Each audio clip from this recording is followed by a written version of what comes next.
সামনে আছে।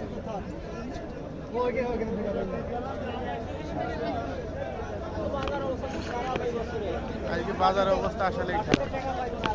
ভাই আসসালামু আলাইকুম। ওয়ালাইকুম সালাম। কি নাম আপনার?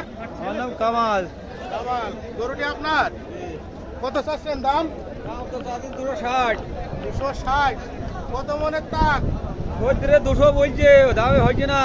আসছে না দামে? কতদিন তো 9 মন হবে প্রায়। 9 মন 10 মন হবে। হ্যাঁ, কতদিন দাম হয়েছে কই?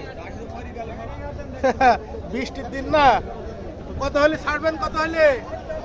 20-25 হলে দিয়ে দেবো। 20-25 হলে দিয়ে দেবেন না? তাহলে এইসব গরু আসলে ঢাকা থেকে অর্ডার দিয়ে